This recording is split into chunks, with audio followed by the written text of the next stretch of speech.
pues estamos aquí. Es verdad que es raro tener en Coine grabaciones, normalmente siempre dejamos todos los recursos por escrito, pero yo creo que esta ocasión merece la pena y tenemos aquí al autor de esta gran joya, Filosofía en la calle, pero también de esta nueva joya, No me tapes el sol, Eduardo Infante. Muchísimas gracias por estar con nosotros para hablarnos de tus libros. Gracias a ti, Jorge, por invitarme. Es un placer. Y nada más, placer para mí tener un compañero docente, que no decente, como me decías antes, que nos va a explicar y vamos a profundizar un poquito más en lo que tiene que ver este contenido y cómo poder aplicarlo de una manera u otra al aula. Ya iré yo contando cómo lo he estado haciendo, porque este año he estado con este libro maravilloso en cuarto de la ESO, haciendo filorretos y nos lo hemos pasado muy bien.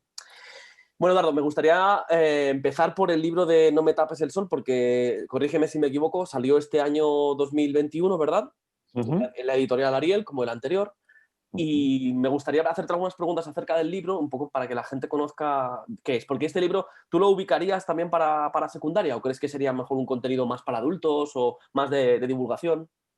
Yo creo que es más para adultos. Lo puede leer sin duda pues, un estudiante de bachillerato, pero bueno, al lector al que hablo ya es a un lector adulto, Ujú. porque bueno, es un libro que trata acerca de cómo replantearnos nuestra manera de vivir.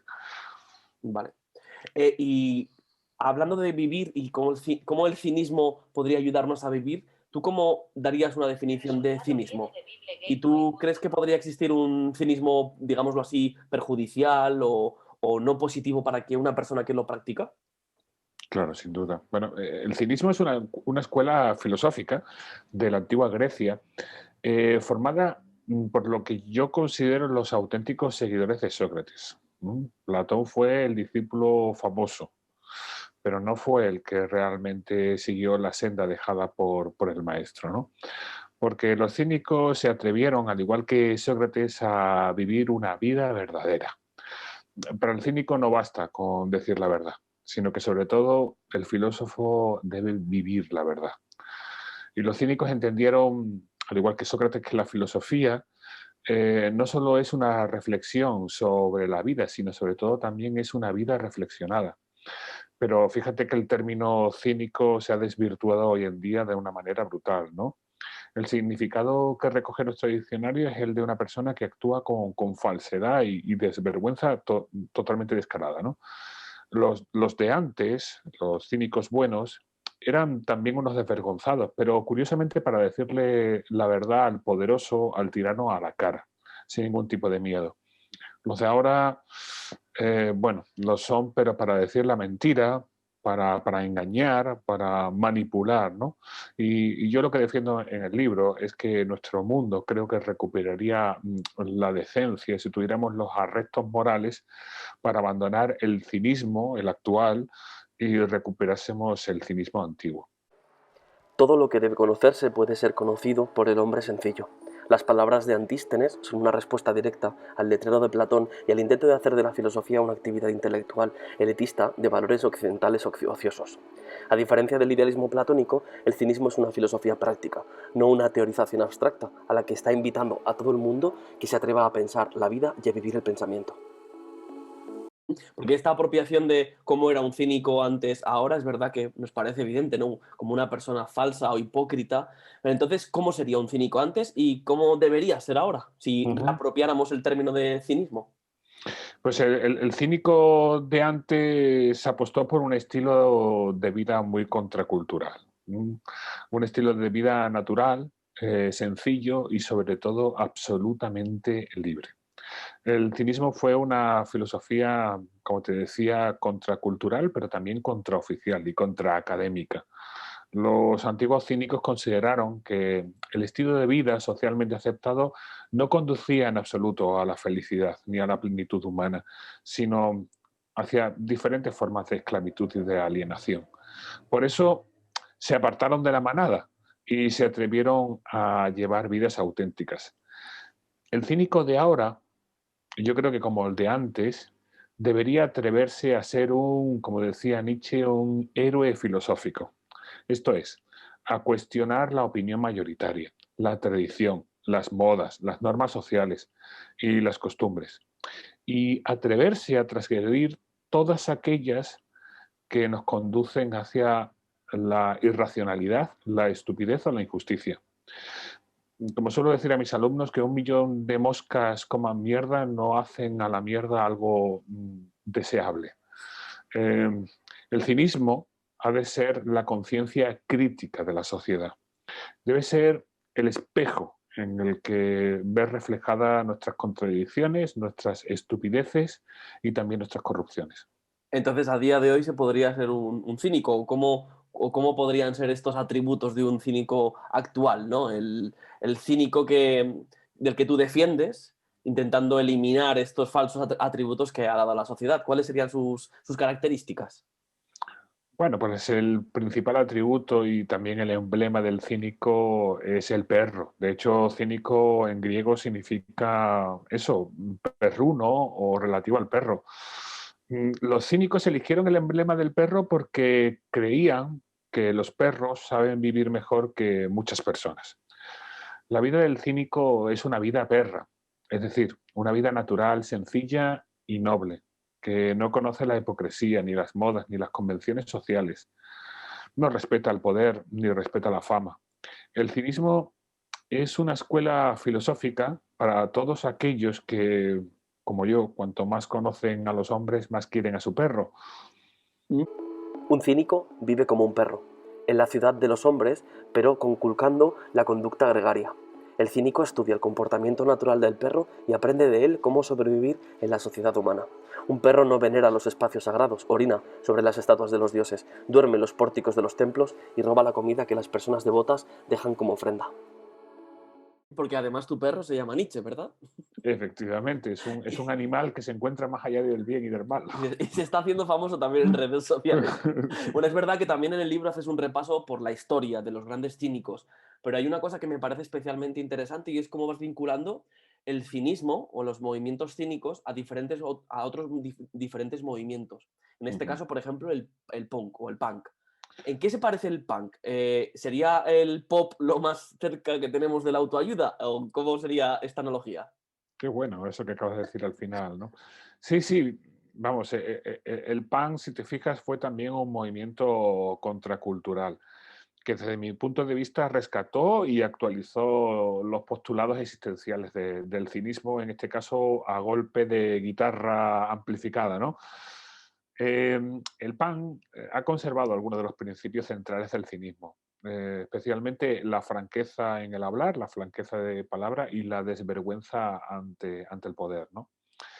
En cuanto a lo del pop, me recuerda eso que decías a esa anécdota en la que Lennon le espetó a Paul McCartney que estaba cansado de hacer otra estúpida canción de amor más, ¿no? Es que la filosofía, la auténtica filosofía, tiene que contrariar y entristecer, sobre todo el poder, ¿no? El pop y la autoayuda, ¿m?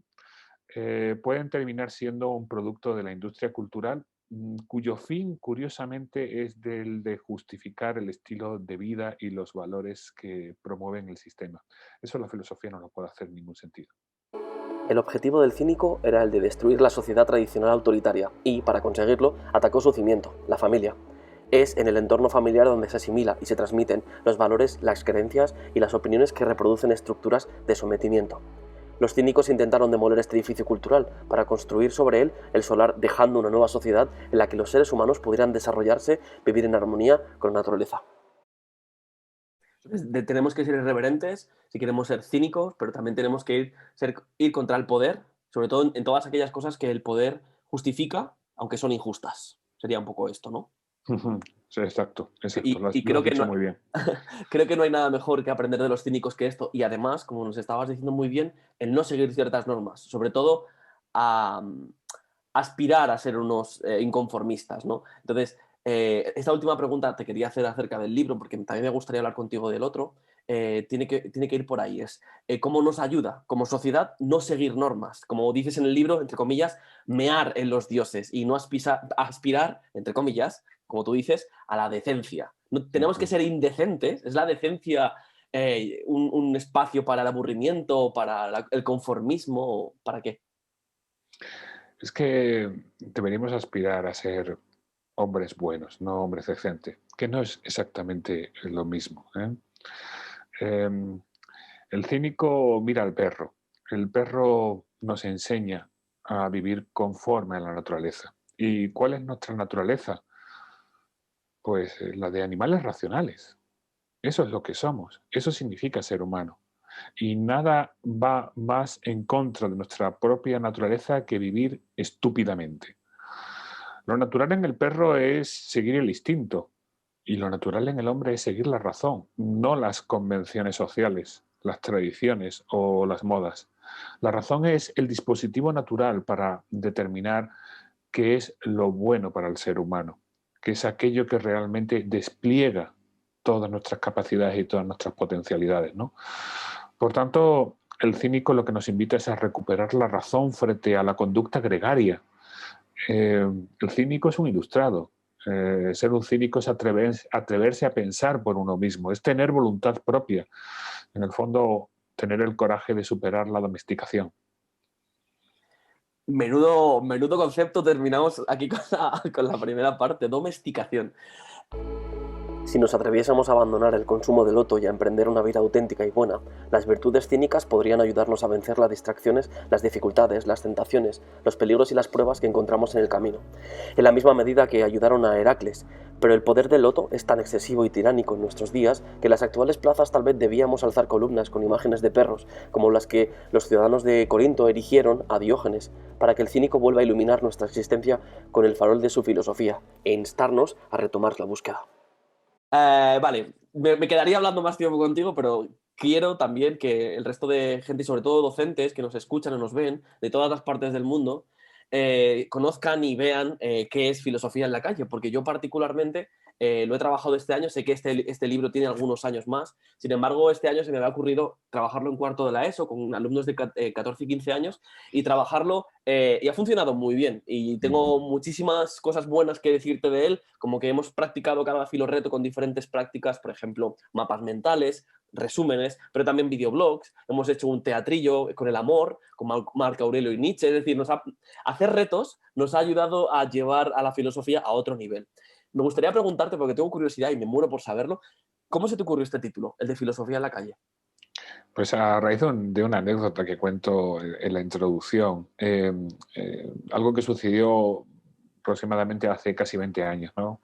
Cuando era un joven profesor y me encontraba explicando la metafísica de Aristóteles a un grupo de alumnos de segundo de bachillerato, ¿no? Tenían sus libros abiertos sobre el pupitre y tomaban nota de todo lo que yo iba escribiendo en la pizarra, pero había una chica sentada al fondo de la clase junto a una ventana que no había abierto el libro y que se distraía mirando al exterior. Y yo dejé la tiza en la mesa, me acerqué hacia ella y con ironía le pregunté qué era eso tan interesante que había al otro lado de la ventana y que si era más importante que el examen que tendríamos la semana siguiente. Y la chica me respondió y me dijo la vida. Y bueno, esas dos palabras de mi alumna me recordaron que la filosofía y la vida estaban fuertemente conectadas en la antigüedad. Filosofar es o era un pensar la vida y un vivir el pensamiento. Ujú. Así que lo que propuse a mis alumnos fue que cerrasen los libros y terminamos la clase en la calle, allí donde está la vida. Ujú. En el libro además vas contando diferentes experiencias que has vivido, como por ejemplo acerca del consumismo y tal, eh, pero me gustaría preguntarte justamente acerca de esto, y es que vemos entonces que a día de hoy, o la filosofía contemporánea actual está alejada de la calle, o sea, en este caso, alejada del gran público. Mira, la filosofía nació siendo una práctica popular sobre la que luego los especialistas escribieron un discurso. Y a veces cometemos el error de confundir o reducir la filosofía al discurso de los especialistas. Pero como ocurre con la cocina, otro arte que a mí me encanta, además vengo de familia de cocineros, mi madre es cocinera, el discurso gastronómico no es el arte de la cocina. El lugar de la filosofía en la antigüedad no era en absoluto el aula ni la academia, sino un lugar tan prosaico como el gimnasio. El gimnasio era el espacio, el lugar donde los hombres libres se encontraban para formarse y desarrollarse como seres humanos y sobre todo como ciudadanos, es decir, como colegisladores. Allí, en el gimnasio, pues cuidaban su cuerpo, su intelecto y su espíritu, con la gimnasia, con la música y con la filosofía. Por cierto, que nuestros actuales gimnasios hayan quedado reducidos al cuidado del cuerpo, creo que no solo denota que nuestra sociedad descuida las otras dimensiones del ser humano, sino que parece estar formadas por ciudadanos que no son auténticamente libres. Ujú. Aunque con esto mi profesor de funcionales te diría que cuidado a qué gimnasio vas, porque con él hablamos mucho de alimentación, de movilidad, es decir, que poco a poco, y esto es verdad, los gimnasios van volviendo otra vez, no evidentemente a lo que eran en la antigua Grecia, pero sí que es verdad que van dejando a un lado, al menos los que realmente le importan esto, no solamente el cuerpo, sino todo lo que relaciona al cuerpo. Pero es verdad que hay mucha diferencia con lo que había entonces. Eh, para una persona que llega a este libro por primera vez, ¿cómo le Ujú. dirías? Esta es la estructura del libro. Y también este código QR que aparece al final, ¿qué vinculación o qué papel juega Twitter o las redes sociales en el libro? Porque deberían saberlo. Bueno, la propuesta del libro es socrática totalmente, ¿no? Cada capítulo plantea un problema que yo llamo filorreto, es decir, una pregunta que invita al lector, por un lado, a asistir a un diálogo filosófico, a un diálogo entre diferentes filósofos de diferentes épocas que intentan dar respuesta a esa pregunta. Y el lector tiene que indagar cuál es la respuesta correcta. Por eso al final del capítulo hay un código QR que enlaza a un hilo de Twitter, donde poder seguir dialogando con otros lectores. Porque yo creo que el mundo digital hace tiempo que dejó de ser un mundo aparente para convertirse, bueno, en el espacio donde los ciudadanos de hoy nos encontramos, ¿no? Ujú. Por eso precisamente creo que la filosofía tiene que estar presente en ese mundo. Esas Como, son las calles de hoy en día, ¿no? sí, como ese Ágora, pero en este caso virtual, en el que una persona de Latinoamérica puede hablar perfectamente con una persona de Europa y no hay tantas trabas. Decías que vienen todo en preguntas, y es que las preguntas son extremadamente sugerentes. ¿Por qué existe el bullying? ¿Podría ser el suicidio la solución a alguno de tus problemas? ¿Sirve de algo rezar? ¿Cómo se supera la ruptura sentimental? ¿Deberías fiarte de la Wikipedia? ¿Robar está mal? Si te quedases embarazada, abortarías. Son las ganas de Operación Triunfo arte, que aquí yo, por ejemplo, he jugado con no solo las galas de Operación Triunfo, sino también con Eurovisión, que eso hay que también ponerlo. O Qué deberías, bueno. deberías hacerte vegetariano. Muchas otras preguntas que están ahí, como también la del control parental, y que nos ayudan a repensar el filosofar, o como tú muy bien has dicho, el diálogo filosófico en el aula desde otra postura distinta, ya no solamente desde el concepto del autor, sino también desde la propia pregunta, ¿no? Como a la conexión. Y también a todos los autores que mencionas y autoras, que por fin, y eso tenemos que estar muy agradecidos,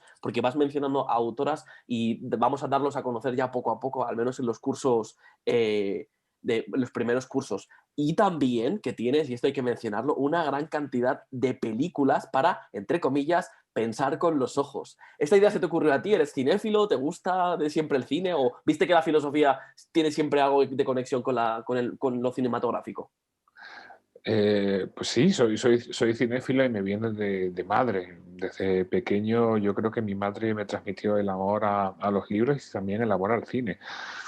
Con ella desde muy pequeñito yo iba a la biblioteca y también iba una vez a la semana a una librería. Y, por cierto, tenía que elegir entre tres o cuatro libros y solo me podía llevar uno. Y eso era una elección difícil, ¿no? Y luego, desde pequeñito me sentaba también con mi madre a ver cine clásico. Y fue una auténtica maravilla, ¿no?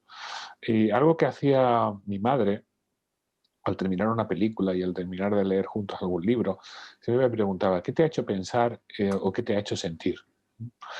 Eh, bueno, yo creo que ahí están las conexiones, ¿no? Ya desde pequeño creo que ahora se me venía a la mente, ¿no? Que como Sócrates, por ejemplo, eh, comenta que todo lo que lo aprendió, ¿no? Todo lo que sabe de la filosofía, todo lo que sabe, todo su conocimiento se lo enseñó a una mujer, en este caso una tal Diotima, que no sabes muy bien quién es, ¿no? Yo en mi caso creo que también, que ese amor al conocimiento, ese amor a la sabiduría, ese amor a la verdad, me lo transmitió una mujer, en este caso mi madre. Ujú. Vincula- Y luego, por cierto, has visto efectivamente, has visto claro, creo que ha sido la primera persona que me lo ha dicho, que hay una intención clara de incorporar a las mujeres en el libro. ¿Mm? Y Es decir, hay una intención clarísima por mi parte de pegar un golpe de Estado contra los manuales clásicos de filosofía que transmiten una idea totalmente falsa, y es que la filosofía ha sido algo propio de varones, aristócratas y con el suficiente tiempo libre como para pensar en cosas que a nadie le interesan, ¿no? exacto. Que los temas que se tratan también tienen otra perspectiva, otro punto de vista, Ujú. incluso otro punto de cuidados, ¿no? Un poquito más aterrizando para los profes que nos puedan ver y que tal vez, yo qué sé, el año que viene lo quieran incorporar a sus clases. ¿A qué nivel sería idóneo? Yo, por ejemplo, he trabajado en cuarto de la ESO. ¿Crees que se podría trabajar tal vez con unos niveles anteriores o posteriores? ¿Dónde lo recomendarías mejor? Si hemos hablado de el cinismo ya para adultos, este libro, ¿a qué edad crees que sería recomendado? Yo cuando lo escribí pensaba fundamentalmente en mis alumnos de primero y de segundo de bachillerato, pero lo cierto es que muchos compañeros profesores que dan clases en eso me han comentado que funciona también muy bien en eso, Mm. que los chavales entran estupendamente en el libro y sobre todo que han sido capaces de sacarle mucho potencial luego en el aula, ¿no? Sí, sin lugar a dudas. Y ahí lo Mm. corroboro yo también. Bueno, y hablando de tu libro también, que acaba de cumplir 7 ediciones, ¿cómo te sientes? No sé si esto lo esperabas cuando empezaste a escribir este libro o te imaginaste en algún momento que llegarías a este punto. En absoluto, ¿no? En absoluto. De hecho, recuerdo cuando lo presenté aquí en Gijón, lo presenté en una librería, Casa del Libro de aquí de Gijón, y yo no conocía a nadie. Fui el día antes y me dijeron, bueno, te vamos a poner en la sala pequeñita porque, bueno, como lo que vas a presentar es filosofía, y ya sabes, ¿no? La filosofía como que no es una cosa que atraiga a mucha gente. Y, bueno, era muy humilde, dijeron, pues es verdad, tienes razón, ¿qué le vamos a hacer? Qué pena, ¿no? Qué pena. Y, y luego lo que me asombró fue que el día de la presentación, bueno, pues es que no cabíamos. Había gente que estaba totalmente petado. No solo petamos en la sala pequeña, sino que tuvimos que cambiar a la sala grande, y la sala grande quedaba enorme, se quedaba mucha gente fuera. ¿Y quiénes estaban ahí? Pues estaban muchos antiguos alumnos míos, mis actuales alumnos, ¿no? Por eso, precisamente, si tengo que eh, agradecer el libro a alguien, precisamente es a mis alumnos. El libro está hecho para ellos. Y por eso se lo dedico también a ellos. En las primeras páginas del libro pues está esa dedicatoria, ¿no? Y esa Eh, bonita introducción que antes hemos mencionado de tu alumna, que uh-huh. te despertó de tu sueño de docencia, digámoslo así. Es que yo creo que efectivamente nuestros alumnos nos obligan, tú también, Jorge, que compartes por esta apasionante profesión, nos obligan a pensar con ellos, ¿no? Ujú. Y a repensar nuestra actividad. También es verdad que, bueno, el libro ha sido recibido de muchas maneras, pero a mí me ha sorprendido, y más este año que lo has mencionado por Twitter, que hubo un colegio, un centro educativo o que censuraron el libro por la queja de un padre. ¿Crees que esto es peligroso? O sea, es peligroso un libro, es peligrosa una idea. Bueno, tengo que decir que a mí me encantó, ¿eh? Porque Sí. es un centro privado y entonces efectivamente le ha cajado un padre que no creo que lo entendiese muy bien, porque bueno, como te decía, cada tema pues se plantean las voces de un diálogo entre varios filósofos, ¿no? Y bueno, él me confundió a mí con Richard Dawkins, cosa que bueno, es un honor también, ¿sabes? Sí. Es un honor, ¿no? Pero bueno, quiero decir que estar en el índice de libros prohibidos, te puedo decir, Jorge, que bueno, son de las cosas más maravillosas que me han ocurrido, ¿no? Ahora bien, respondiendo a la pregunta de que si pensar es peligroso, pues te diría que mucho, ¿no? Porque como bien dijo Hannah Arendt, no hay pensamientos peligrosos, sino que pensar es lo peligroso, ¿no? Y claro, y esta es la clave, es que yo creo que es lo que realmente le asustó a ese padre, ¿no? Que mi libro no te dice qué es lo que tienes que pensar, ¿no? Sino que te hace pensar. Uf, y eso en estos tiempos es un auténtico acto revolucionario. No hay nada más revolucionario en un mundo de estúpidos que atreverse a pensar por uno mismo. Exacto. Y plantear diferentes posiciones y diferentes perspectivas. Y eso es una de las cosas que yo he repetido una y otra vez a mi alumnado este año, que yo no les voy a contar la verdad. De hecho, que duden, que es una cosa que siempre les decía Ortega a sus alumnos, dudad hasta de lo que yo os enseño, porque puede que yo esté equivocado, pero aquí os doy la información y vosotros la gestionáis. Yo tengo que trasladarte un mensaje que me lo trasladó a mí una alumna, pero es para ti. Y es que cuando tratamos el tema del suicidio, ella me cogió en lo apartado y me dijo, profe, te agradezco enormemente que hayas hablado de este tema, porque nadie nunca nos lo había dicho así, nos lo había abierto el melón, con total naturalidad, con libertad, y bueno, pues este agradecimiento básicamente Qué es a ti, bueno. es a ti porque tú lo traes en tu libro. Yo lo he aplicado en mi clase, yo no tengo tanto mérito como tú, pero bueno, que sepas que este agradecimiento de parte de mi alumnado y de esta alumna en concreto, que vio como una necesidad de poder hablar sin pelos de la lengua, que es, y también cómo evitarlo, y también qué soluciones hay, porque bueno, obviamente el diálogo nos lleva a muchos lugares, pero el agradecimiento está ahí. Así que yo también aprovecho y te agradezco que hayas estado conmigo aquí en esta entrevista maravillosa, que espero que aprovechen y disfruten otras personas que nos escuchan. Y leed a Eduardo, que es muy útil y muy interesante. Muchas gracias, Eduardo. Gracias a ti, Jorge. Un abrazo muy fuerte.